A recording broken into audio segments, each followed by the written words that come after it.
A Wyoming legislative committee rejects a proposed property tax relief bill. The ex-boyfriend of a missing Cody woman is arrested on federal charges. And Wyoming is home to the nation's only intergalactic spaceport. We'll take a look at these stories and more today from Wyoming's largest news organization. I'm Wendy Corr for Cowboy State Daily. Well, despite pleas from some of Wyoming's most fiscally conservative legislators, the State Revenue Committee rejected a bill that would have implemented an acquisition-based property taxation system in Wyoming.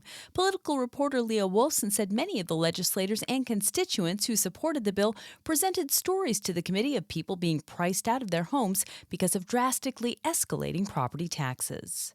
The fight for property tax relief is far from being over. There'll certainly be lots of similar bills that kind of aim to do similar things in the 2024 session, but this was probably the most aggressive, far-reaching effort. Ashley Harpstreet of the Wyoming Taxpayers Association warned that the bill would increase Wyoming's economic volatility.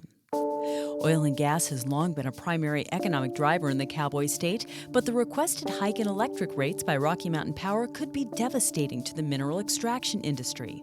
Cowboy State Daily's Renee Jean reports that the nearly 30% increase requested by the utility will hit smaller oil and gas operations particularly hard.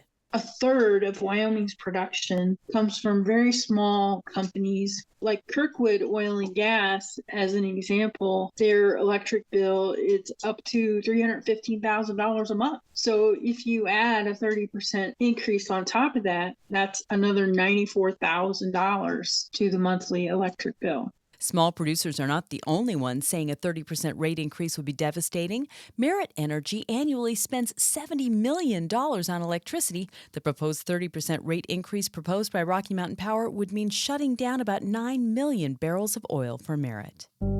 Misdemeanor charges against a man connected to a missing persons case were dropped on Monday in favor of much more serious federal charges.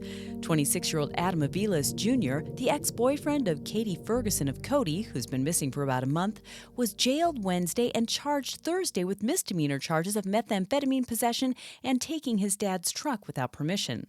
However, as Cowboy State Daily's Claire McFarland reports, those charges were dismissed Monday. The spokesman for the Park County Sheriff's Office called me Monday evening and said the feds are charging him with being a felon in possession of ammunition. And for us to keep chasing these little misdemeanor charges of meth possession and unauthorized use of the truck would actually slow justice down. The charge is punishable by up to 15 years in prison and $250,000 in fines per count.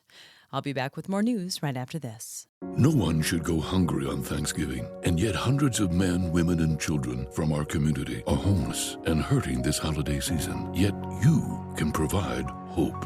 Just $2.58 provides a hot meal and life-changing services at the Wyoming Rescue Mission, like safe, welcoming shelter, support, and long-term recovery to help them get back on their feet. Learn more and give online at wyomission.org. That's wyomission.org.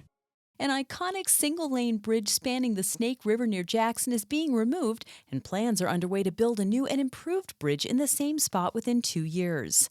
Swinging Bridge Road has been closed since October 23rd in anticipation of the bridge's removal.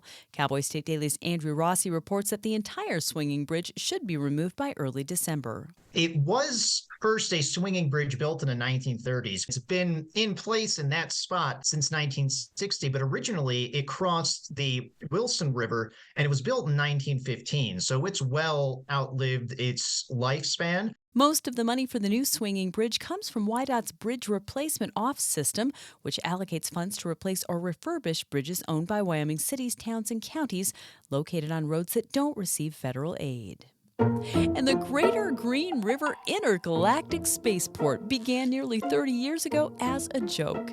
But the FAA actually approved the name change to the city's backup airstrip, and the town became home to the nation's only official intergalactic spaceport. That's according to Cowboy State Daily's Greg Johnson. Back in 1994. At the time, the big news was these comets and pieces of comet were hitting Jupiter. And so the mayor thought, if any life forms on Jupiter needed to escape, why not roll out the red carpet at Green River? And that's today's news. Get your free digital subscription to Wyoming's only statewide newspaper by hitting the subscribe button on CowboyStateDaily.com. I'm Wendy Corr for Cowboy State Daily.